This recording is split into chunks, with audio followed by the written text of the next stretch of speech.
All right, welcome to Ed Show number 80. Good times. We had the launch week last week. Been an exciting week. Wow. A pretty big deal there on the 18th. If you watched the news last week, I brought up the URLs because I shot it actually before they were available because it went live on Thursday. But now all those bits are definitely up there and available.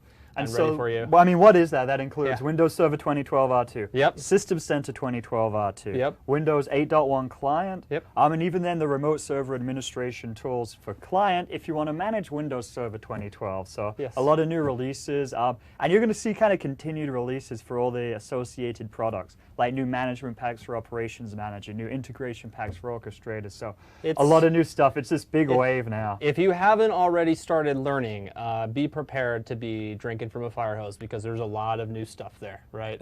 That is, and Yeah. I mean that's kind of leads us into like one of the next announcements we have, which is a lot of new TechNet VLabs. Yep. So if you're unfamiliar with VLabs, they're basically full virtualized environments where you get a step-by-step guide, your own private set of VMs, and you can walk through these guided exercises.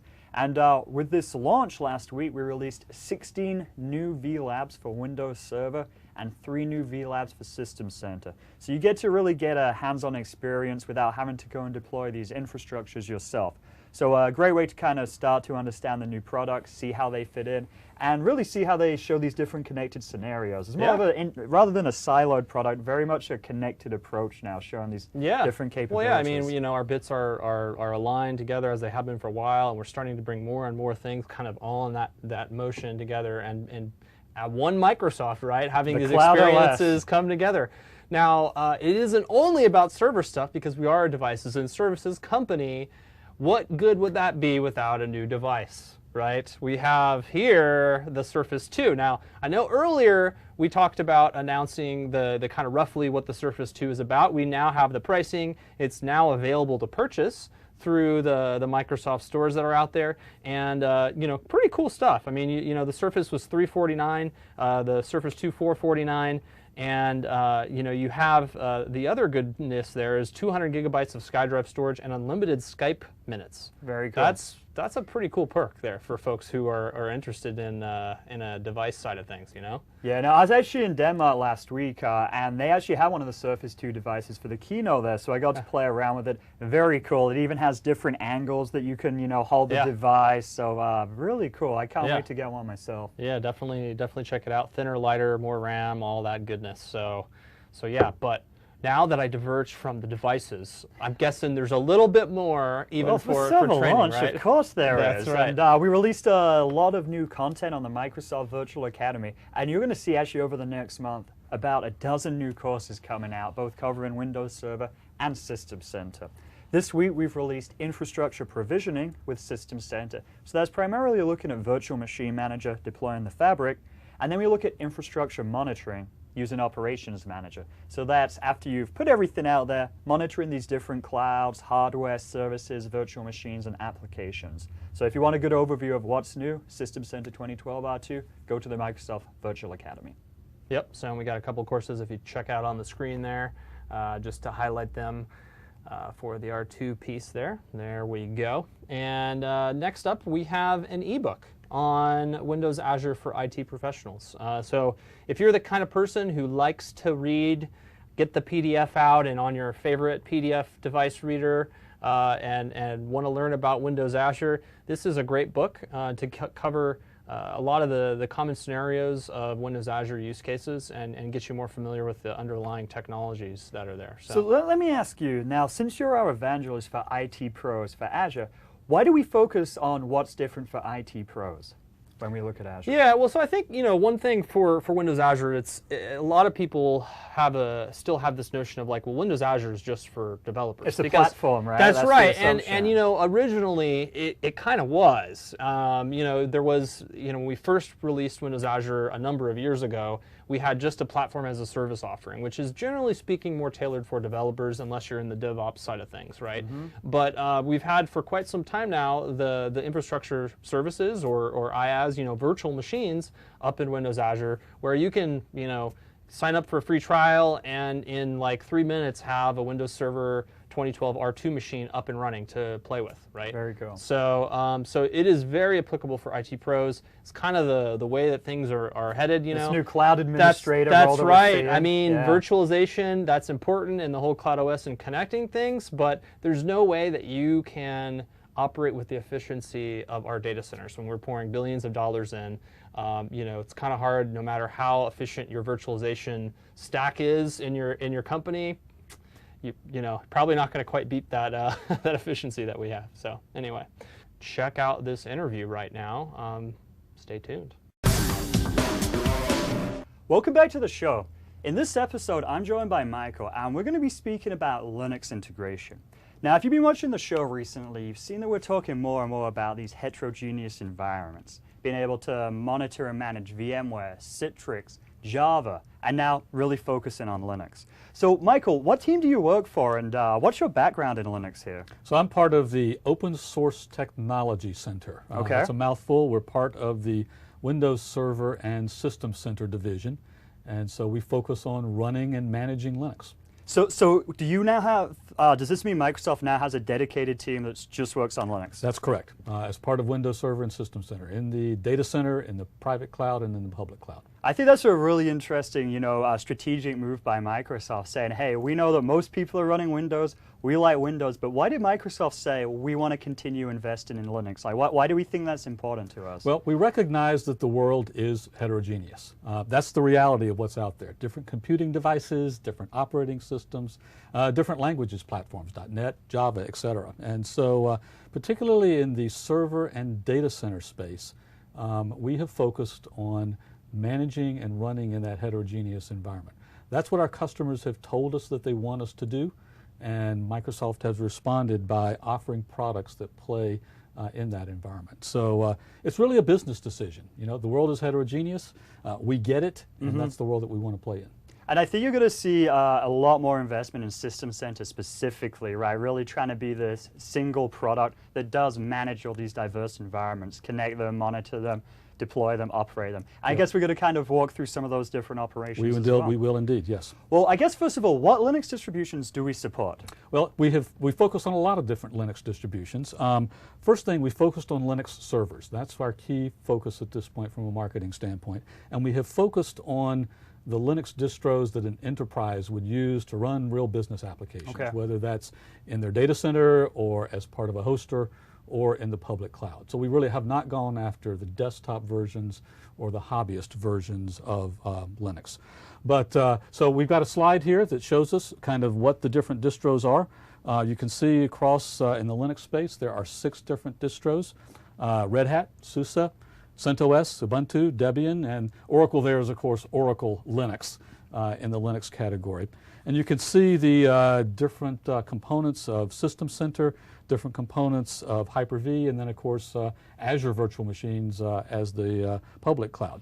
You can also see that we're supporting some of the Linux or the Unix operating systems, AIX, HPUX, and Solaris for Operations Manager and Config Manager, because again, that's part of that heterogeneous environment that we want to play in. Nice. So we have really tried to focus across the board on these distributions for the enterprise. You know, and some of these have even been added fairly recently. You may have heard of the recent collaboration between Microsoft and Oracle. Why don't you clarify that? We made a big announcement yeah. around the virtual machine support in Oracle. Yep. And absolutely, that's what's given us the check marks here in the Oracle column for Virtual Machine Manager, for Hyper-V, and for Azure VMs. So very nice. We're really working to fill out this matrix and make sure that we've got a complete set of Linux distros that we support. Well, now let's talk about virtualization, Hyper-V.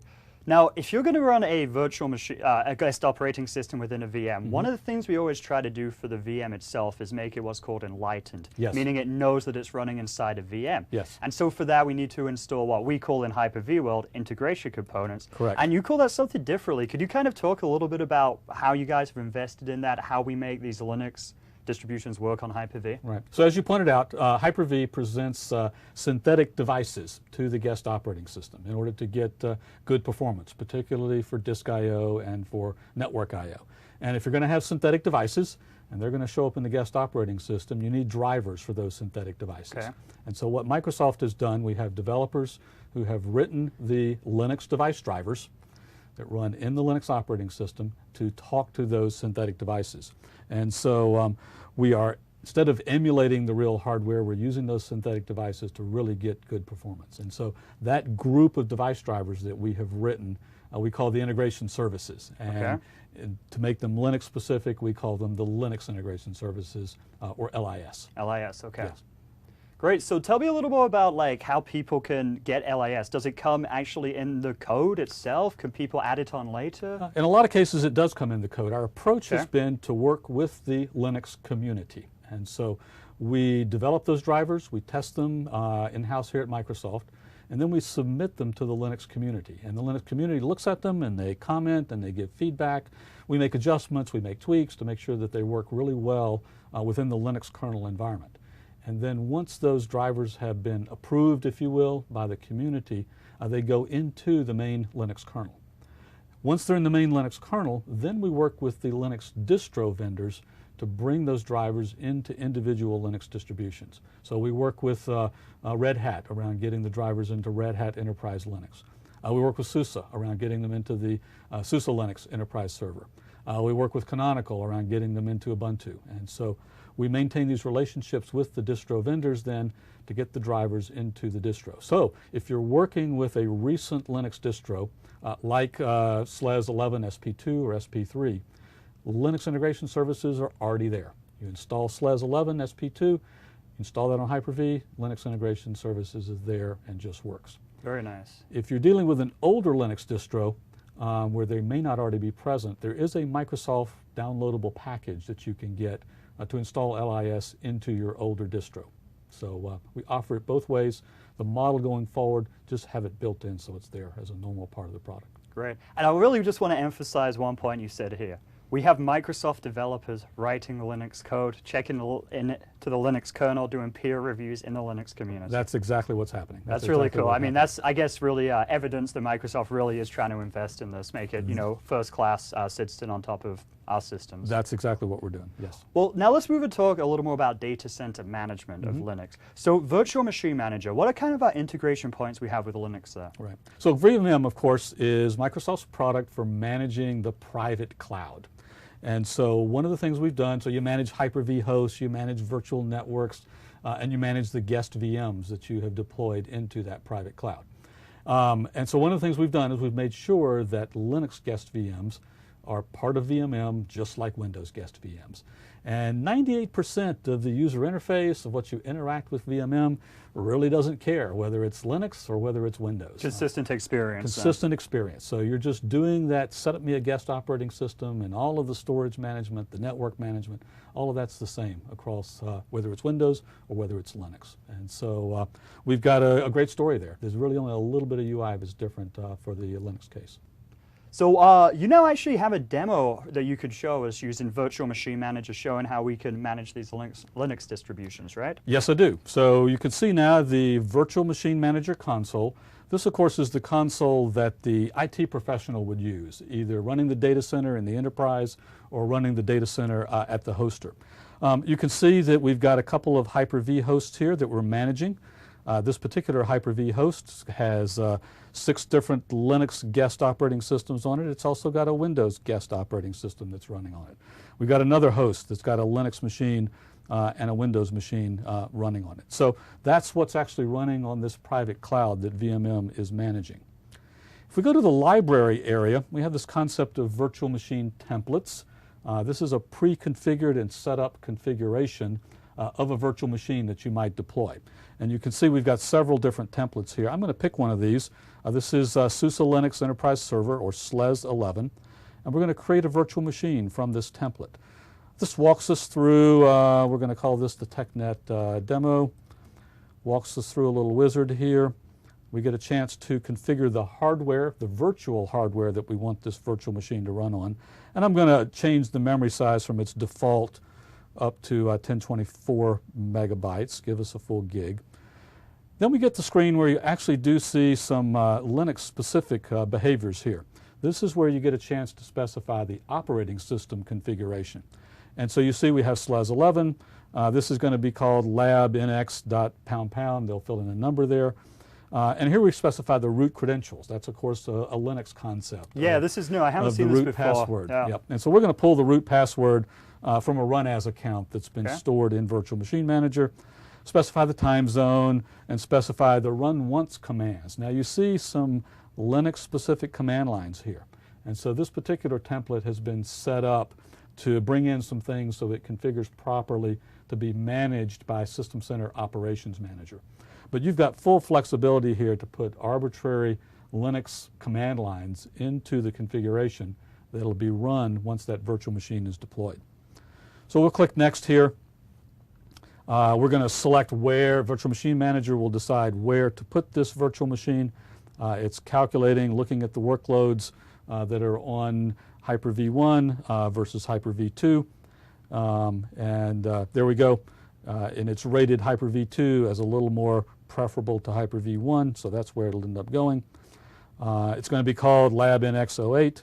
We'll click Next, take the rest of the options here, and we're off in the process now of actually creating a new virtual machine that'll be running SLES Linux in our private cloud. And in fact, if I close out of this and then go back to our VMs and services and take a look at Hyper-V 2, you'll see we've got a line here now for TechNet demo, and it's in the creating process, about 59% done.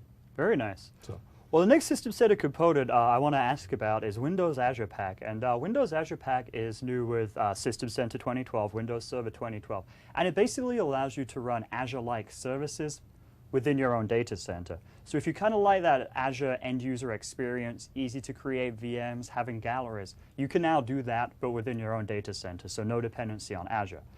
Question to you now is, how do we manage our Linux distributions using the Windows Azure Pack? right, so here's a quick demo of the Windows Azure Pack. Windows Azure Pack, of course, is intended for more the end user experience. This is not the IT pro. This is the business user who just needs to create a couple of VMs. Or if you're a hoster, this is the customer who's going to create a couple of VMs. You don't see Hyper-V here in this user interface. All you see is the virtual machines that you've created. Yeah, we're kind of hiding all the hosts, the physical infrastructure. Exactly. So I'm going to click on New here, and we're going to create a new standalone virtual machine from the gallery. And as you can see, we've got several different templates here. And in fact, these 5 templates are the same 5 templates that showed up in Virtual Machine Manager. And so we can pick one of these. We'll pick the Ubuntu 12 template in this case. And we're going to give this a name, MyVM, and we'll give this a password.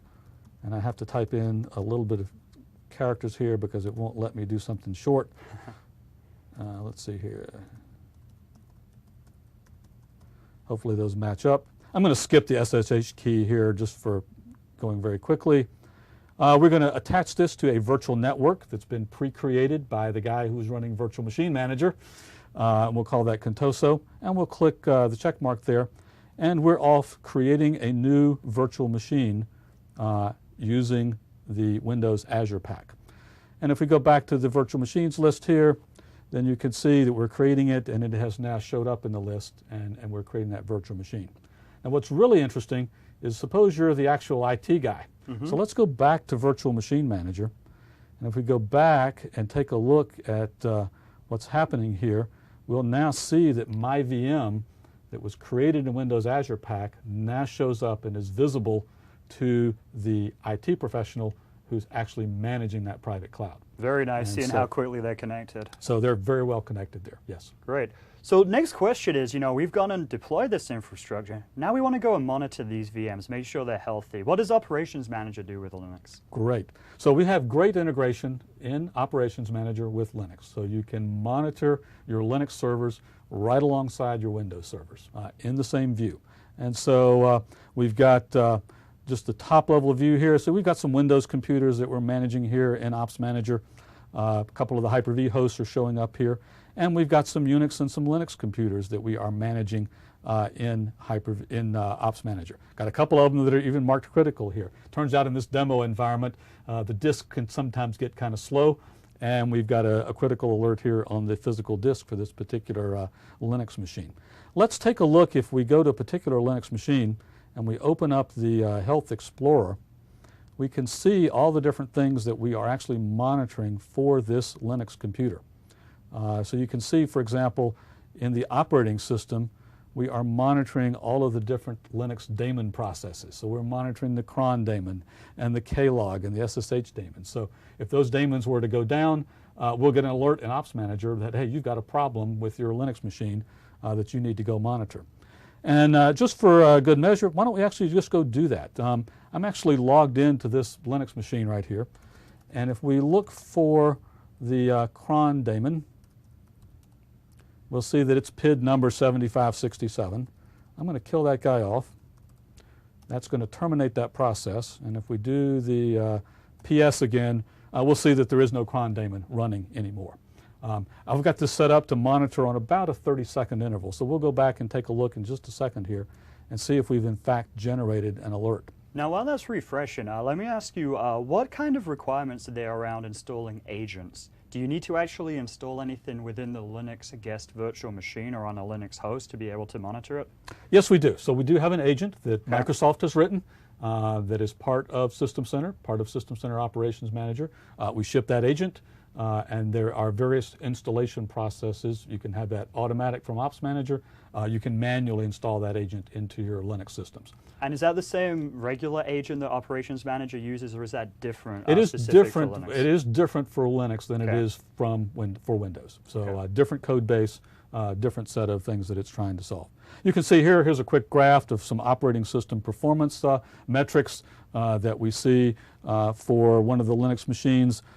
We have information about overall health and performance, the disk state. We can see all the disks that are healthy, their size in bytes. So quite a bit of information that we're monitoring on those Linux machines to make sure if you're running out of disk space, you'll get an alert. If you're running out of inodes, you'll get an alert. Really all of the same things that we're monitoring on a Windows computer, we're also monitoring on a Linux machine. Nice. So let's go back and take a look, see if we have any alerts at this point. Indeed we do. There's an alert there. Oh, that was earlier. Let me go take a look at this particular Linux computer and see whether we've got the view now. And you can see here we have a red X now that the cron service, the cron daemon's not running. Surprise, we killed it off. Ops Manager has detected that, and we are now in a red state indicating that we have a problem. And in fact, we can interestingly go down here and take a look at what was going on. We get more details about the processes that were running on Linux. And down here at the very bottom, we actually have a recovery process where we can say, hey, looks like cron daemon's not running. Let's restart that cron daemon. And so here from the Ops Manager console, we're going to reach out to that Linux box and automatically restart the cron daemon. Very nice. And so again, if we give that a few seconds, we'll find that the critical state on that machine will go away and we'll be back green again. Awesome. Wow, that's really deep, very insightful there. Now, we've got our deployment up, we've got our monitoring. What about configuring it? So how could Configuration Manager integrate with Linux? Indeed we do. We have integration with Configuration Manager, and let's take a look at that console as well. So here's the Configuration Manager console, Config Manager 2012 R2, interface people have gotten to know since Config Manager 2012. We're in the Assets and Compliance section. That's the What Am I Managing section of Config Manager. And we're looking at the devices portion here. And so you see a lot of different computers listed. And you know, we have a SLES computer and a Debian machine. We have an HPUX on the Unix side of the world that we're managing. And so all of the different computers are showing up here. And indeed, we do have some Linux machines and some Unix machines in this list. One of the interesting things to do is to go take a look at one of these Linux machines. And you'll see that the Java is not installed here. I try to run Java and I get, hey, the program's not there. And so it turns out that I actually, in my software library for Config Manager, I have a package which is Java for SLES Linux. Okay. And we can very easily right click here and I'm going to do a deployment. I'm actually going to deploy new software, which is that Java package, to a collection which is all of my SLES 11 computers. So maybe I got a new version of the Java runtime, any kind of software that I need to deploy out to a set of Linux machines. And this, of course, is something that has been done on the Windows side for a long time. Config Manager deploys software to Windows machines. And so if we click through the wizard here fairly quickly, we're going to do this right now, assign immediately. We'll click Next, choose all the default options here, and we are off doing a software deployment to a Linux computer. Now, while we're waiting for that to happen, I want to take one quick look here. We'll go back to our assets and compliance. And if we take a look at this SLES machine, we can see inventory information about this. This is another thing Config Manager does, is it collects hardware inventory information about the computer. And so we can find out all kinds of interesting information, just like on the Windows side, about our Linux machines that we are managing as part of our data center or as part of our private cloud. So let me go, I'm going to go back to the Linux machine here. I need to hit this machine and tell it to wake up in order to do the, there we go, that's the command line I need. Config Manager, the client wakes up periodically and figures out what does it need to do. And for demo purposes, you sort of need to kick it and say, hey, go do it right now, okay, so the demo will run quickly. We'll take a quick look too and look at the processes that are running out here. And again, we have an agent.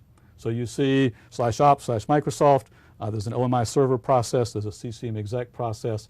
That's the agent that's actually doing the work for us, just like with Ops Manager, in order to monitor the computer. Config Manager has an agent in order to do that.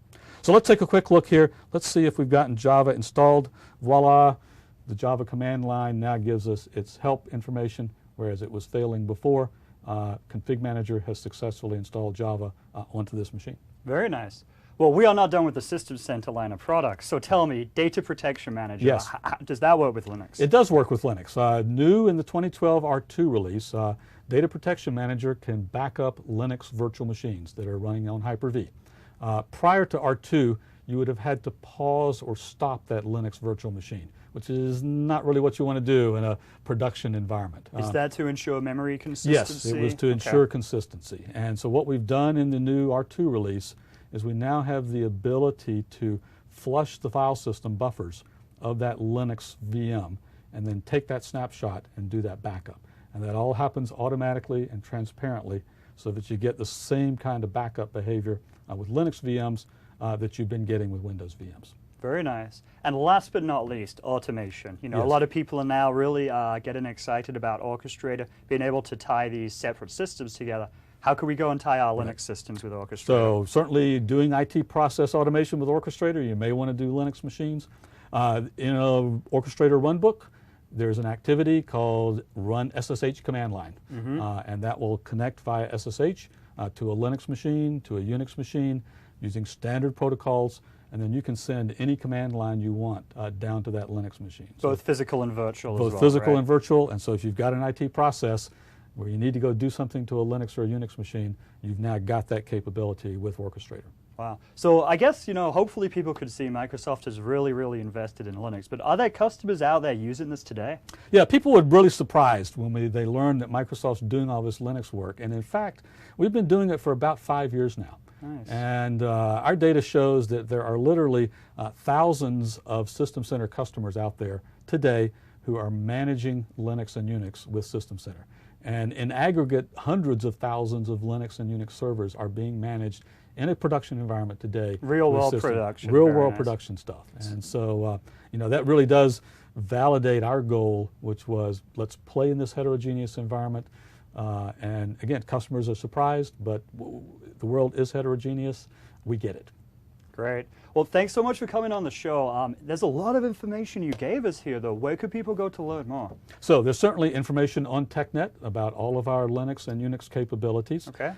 There are recordings on Channel 9 of sessions that we've done at TechEd, for example.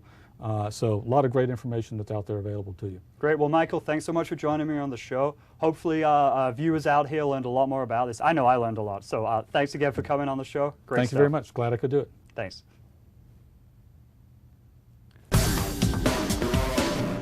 So definitely, if you've got questions on this interview specifically, feel free to comment below. And if you want to get a hold of us at Edge, there's lots of ways to do that. edge@microsoft.com. Email us. You can tweet us at TNEdge or join our Facebook page. Check us out. And don't forget the app as well. Ah, the app, yes. Don't forget about the app. We got to keep mentioning the app. It's goodness. Download it offline, viewers, right? Play us at different speeds. And send your feedback through that as well. That's right. That's right. Most definitely. Thanks a lot.